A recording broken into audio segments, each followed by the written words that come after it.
much thought to the idea that the spoils in life go to the risk takers? If you'll give it some thought, I think you'll come up with the same solution I arrived at. A survey indicated that 98% of the men in the country are looking for security in their work. That is, they're mainly interested in losing themselves deep in the warm, nourishing viscera of some large corporation, which is fine. I'm not knocking it. I'm just commenting on it. But these are not, as a rule, the risk takers. They're more the play-it-safers. And while they can have good and successful careers all their working lives, the chances are against their hitting the big jackpot. Now, the reason I say this is because this sort of life, as a rule, does not encourage a man to do much more than he has to do. And he'll usually spend his free time, which comes to something like 72 hours a week when he's neither working nor sleeping, in pursuits not calculated to help him get ahead in the world. Now, the man who risks his spare time writing a book, painting pictures, fiddling with inventions, continuing his education, is generally the one in this kind of milieu who will advance above his fellows. But the man who risks all of his time on a goal he wants to reach, on a dream in his heart, who stakes his livelihood and the livelihood of his family upon his own brains and the proper use of his time, and tackles the world single-handed, here's the risk-taker to whom the spoils will generally accrue. Now, I'm not talking about the impractical dreamer and stargazer. I'm talking about the man of action who gets out and raises the dust in the world. He might take some king-size pratfalls and be snickered at by friends and relatives of a more conservative bent, but he'll usually make the grade if he stays with it, and earn their admiration, if not envy, before he's through. You know, one of the biggest factors in his favor is the size of the group he belongs to. According to the most reliable figures I can find, this risk-taker belongs to only about 2% of the population. And since he's generally working on an idea that will in some way serve the big 98%, the odds swing rather favorably to his side. Additionally, a man on his own must think. He must devote more of his days to thinking. Conversely, the man with a good steady job who's familiar with his work and surroundings can go along pretty well from day to day without doing any creative thinking at all. And as I said, we have a tendency to do no more than we have to. Anybody who spends a good deal of his time thinking is going to come up with a good idea once in a while. The law of averages is definitely on his side. And if you'll think about it a minute, you'll realize that he only needs a few, maybe only one really good idea to make it big. Now, the more you think about it and analyze it, the more it makes you think that what appears to be the risk-taker really isn't nearly as big a risk-taker as you might imagine. The cards are stacked pretty well for him from several important standpoints. But as I said in the beginning, the spoils definitely go to the risk-taker. Life is full of hidden contradictions. One is that the man who thinks he's playing it safe really isn't, and the man who seems to be taking the greatest risks, considering the law of averages, is playing it safest. People who do well in the world, being creative and willing to take a calculated risk, are people who manage to overcome the fear of laughter. Anytime you attempt anything in which you risk failure, you run the risk of having people laugh at you. A college professor worked for many years on an invention. He tramped all over New England trying to interest capital in his device for making the human voice travel along a wire. The people laughed at him. It was, of course, plumb idiotic, they said, to suppose that the human voice could be carried along a wire and heard for many miles or even for a single mile. But our old friend and benefactor Alexander Graham Bell could not be laughed out of it, and every time we pick up the telephone, we salute the man who stayed on course despite the laughter. Millions of people laughing in derision could not hurt us an iota, but we stand in mortal terror of it. Men and women who can prove themselves heroes in great crises tremble before derision. It's a queer quirk of human nature we probably develop as children. It has cost much. It's changed the history of the world. Sometimes the price of a laugh has meant the slamming of a door of fame and fortune, or even immortality. Elias Howe invented the sewing machine, but it nearly rusted away before the American women stopped laughing about it and could be persuaded to make use of it. With their sewing done so quickly, they argued, what would they ever do with all their spare time? So a biographer paints a tragic picture. The man who had done more than any other to lighten the work of women was forced to borrow a suit of clothes on an occasion of a public appearance. Men are as bad as women when it comes to resisting new ideas. The typewriter had been a demonstrated success for years before businessmen could be persuaded to buy it. How could anyone have letters to write, they argued, to justify the investment of $100 in a writing machine?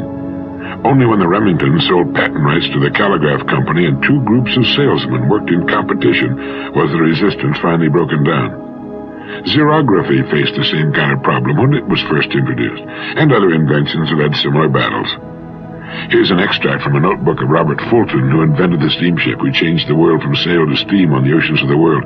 He wrote, "As I had occasion daily to pass to and from the shipyard where my boat was in progress, I often loitered near the groups of strangers and heard various remarks as to the object of this new vehicle. The language was uniformly that of scorn, sneer, or ridicule. The loud laugh often rose at my expense, the dry jest, the wise calculations of losses or expenditures, the dull repetition of Fulton's folly. Never did a single encouraging remark, a bright hope, a warm wish cross my path. Never did a single encouraging remark, a bright hope, a warm wish cross my path." And that's about what you can expect when you try something new. Emerson once commented that no one ever falls ill, but that passers-by idly hope that he will die. And the same perversity and built-in envy cause people to think or hope that any new idea or plan that runs counter to established principle will fail. Speaking of Emerson, he also wrote, "Pythagoras was misunderstood, and Socrates, and Jesus, and Luther, and Copernicus, and Galileo, and Newton, and every pure and wise spirit that ever took flesh. To be great is to be misunderstood." You know, we tend to forget that the greatest people, the greatest writers, the greatest teachers, were for the most part in violent disagreement with their times and the way things were being done. We seem to have become so flabby in our acceptance of anything that we fail to do anything personally about what we see about it. Norman Cousins has written that the biggest issue of all in the years just ahead is not just the squandering of physical resources, but the squandering of human resources. What constitutes failure? What does a person have to do or not do in order to fail? Herman Melville died in 1891. He wrote the book Moby Dick, the whaling epic, with its tremendous metaphysical concept of evil, at the age of 30. The book was published in 1851, sold a few copies, and then was promptly forgotten except by the limited connoisseurs of creative writing. Melville lived 40 years beyond publication of Moby Dick. He considered himself and his book a failure, and from a publisher's point of view, Melville was right. Of his other novels, Billy Budd remained unpublished for 40 years after his death, and like Moby Dick, has since become a literary classic. Today, sales of Melville's works run into the millions, but there is no retroactive compensation for the author's troubled soul or shoddy purse. So what is failure? Failure does not come to a person because he is not recognized by the multitudes during his lifetime or ever. Our success or failure has nothing to do with the opinions of others. It has only to do with our own opinion of ourselves and what we're doing. The only person that can be called a failure is that person who tries to succeed at nothing. Success, as far as a person is concerned, does not lie in achievement. It lies in striving, reaching, attempting. Any person who decides upon a course of action he deems to be worthy of him and sets out to accomplish that goal is a success right then and there. Therefore, failure consists not in failing to reach our goals, but rather in not establishing them. Failure consists of not trying, and certainly Melville and all the others who were not recognized until long after their deaths were successful during their lives because of the fact that they strove all of their lives and gave to their work the best that was in them. And for every Melville that we read about, there have been millions of men and women equally successful, of whom we'll never hear. People who didn't write books or try to save the world, but who, in their own quiet way, in their own places, gave to what they had chosen the best that was in them. Melville must have known deep within himself when he finished the last page of Moby Dick that he had not failed, just as each of us knows how much of himself he's giving to what it's been given him, what he has chosen to do. People who play it too safe take the greatest risks. Did you know that? In the long haul, the intelligent risk-takers develop the greatest security. Is the wise person who learns the importance of risk-taking.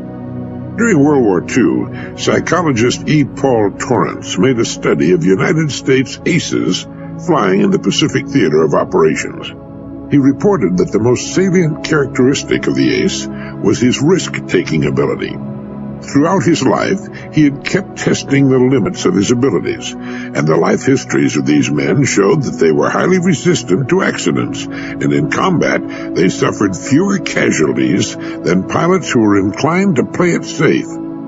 Dr. Torrance said, "Living itself is a risky business. If we spent half as much time learning how to take risks as we spend avoiding them, we wouldn't have nearly so much to fear in life." In all walks of life, the most successful people are the risk-takers. Now, by that I mean they risk believing in their own ideas, striking out toward their own goals, standing up for what they believe to be right. They take the risk of being different when they believe in something. Now, this has a tendency to make the going a little tougher for a while, but they almost always wind up ahead of the game eventually. Risk-takers realize there's nothing wrong with an occasional failure. The play-it-safers seem to think a failure means the end of the world. The risk-takers are not foolhardy. Getting back to the World War II aces for a moment, it was found that these men were very fussy about their airplanes, armament, and equipment. They were painstaking in preparation, highly disciplined in following instructions and what they'd been taught. But in an encounter with the enemy, they would immediately take charge and go on the offense. The best defense is often a good offense. The best pass defense in football is to rush the quarterback. When a storm comes up, ships in the harbor head for the raging open sea unless they're protected in slips. In the harbor, they could drag their anchors and wind up on the beach or the breakwater. So what appears to be risk-taking is often the most intelligent course to follow. It leads to security, while what would appear to be the safest course of action can lead to disaster or simply nowhere. A young woman whose romance had gone on the rocks told her mother that she was never going to permit herself to fall in love again. "You only get hurt," she said. "And if you don't fall in love," her mother said, "you don't live." It's another one of those risks the successful person is willing to take. Everyone runs risks, quite sizable risks, every day of his life, risks he takes for granted or isn't even aware of. But when an unusual situation comes along that involves risk-taking, how do you decide whether or not to go ahead? When a situation comes along that involves risk and you don't know whether to go ahead or hold back, reassess your goals. What are you trying to accomplish? What are you working toward? Will taking this risk, if it works out successfully, help you toward your goals? There's nothing some people like to do better than to give advice. Unfortunately, a lot of advice that's dished out would have to be classified as useless information. If I had to pick a winner in the useless information department, it would probably be the advice that goes, look before you leap. It is a good recommendation for swimmers and jumpers, but as far as life is concerned, it's impossible to do. We can look backward. We can see the results of our past actions and learn from them, but we can't look into the future. In living, we can guess or try to predict what the future will hold, but we really can't look before we leap. As a result of this, most people simply don't leap at all. But it's a wonderful and little-known fact that for those who dare to attempt a new and seemingly difficult leap, the results are often surprisingly successful and rewarding. Now, this is something that needs some explaining and no little qualification. The leap we take should be in line with two important criteria. One, it should be towards something we want with all our heart. And two, it should be in a field in which we have a good background of experience, or at least in an area related to our past experience. Let me give you some examples. Lindbergh took the big leap when he flew nonstop across the Atlantic, the first one to ever do so. But behind him were years of flying experience, including flying the mail in all kinds of weather with virtually no navigational aids. He couldn't see into the future as far as his success or failure was concerned, with failure probably meaning his death, but he was well prepared for the leap, and it made him rich and famous. Columbus did the same thing. He wanted to do something that had never been tried before. He believed it could be done, and he was a highly skilled sailor and navigator, and he had the best ships then available for the journey. All human progress is the result of this kind of thing, and on a much smaller scale, the same principle can be applied to our lives. If there's something you want very much to do, if you know it's right, and if you're prepared to try it, the chances are excellent that you'll meet with surprising success. And after you've taken the big jump, you'll probably wonder why you waited so long. Of course, there's always the risk of failure. Lindbergh could have been killed. Columbus's little fleet could have met with disaster. Einstein might have been wrong. Washington might have been defeated and hanged along with all the signers of the Declaration of Independence by the British. But the fact is, they were not.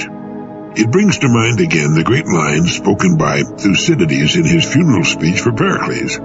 The secret of happiness is freedom, and the secret of freedom, courage. You'll never get elected unless you expose yourself to defeat. You'll never make it to second base if you try to keep one foot on first. You'll never achieve the dream in your heart unless you take the big jump and are willing to risk everything, even failure, on the attempt. If it's what's right for you and you've prepared yourself as best you can for the attempt, the chances are excellent that you'll meet with success. As Lincoln put it, let us have faith that right makes might, and in that faith, let us to the end dare to do our duty as we understand it. No, you can't look before you leap, but you can leap. Dr. Joyce Brothers has some good advice for the fearful. She points out that everyone is familiar with fear. Normal fear protects us and provides a warning signal indicating the presence of danger. A totally fearless person is probably not too intelligent and can look forward to a very short life. But when fear is inappropriate, it can stand in the way of progress and success. It can destroy love, create failure on the job, and interfere with our ability to relate well to others. Innovation and creativity involve risk, Dr. Brothers goes on to say. The person who's afraid to take chances, who's afraid of failure, is standing in the way of his progress. In fact, an emotionally healthy person needs challenge in life. Studies show that people who are cautious in the extreme, who are afraid to take risks even when the odds are in their favor, tend to be afraid of life itself, which of course is also a gamble. Such persons are not likely to succeed in business or anything else. So Dr. Brothers suggests that such people practice failure. How liberating it would be for the average person to be able to walk into a room, trip over a wastebasket, have all the people in the office laugh, and then be able to laugh with them. In fact, Dr. Brothers suggests that fearful people deliberately do such things to discover that an occasional failure is no disgrace, but rather a perfectly normal part of living. I remember when I was just starting out in radio, I managed to get the part of Sky King, the lead in the famous children's radio program of that name, and I'd often be asked to make public appearances for school children. One day I flew up to Michigan to greet and sign autographs for several hundred children allowed out of school for the event. I flew there in a small two-seater airplane. I was dressed in my cowboy costume, from the hat to the cowboy boots, gun belt, the works. As I was trying to climb out of the airplane cockpit in my unaccustomed costume, while the hundreds of children watched and waited nearby, I caught my heel on the cockpit coaming and fell full length on the wing. Then I did a slow roll off the trailing edge of the wing to the ground. My guns fell out, my hat rolled away, and a death-like silence fell on the children. There was their hero, sprawled on the grass. He couldn't even get out of an airplane. Well, I picked up my guns, put my hat back on, and with a sheepish grin from ear to ear walked to the waiting children. We all had a good laugh about it, and I signed the autographs, and all went surprisingly well. And as I flew back to Chicago, I thought about how often children fall, and that they could easily empathize with me.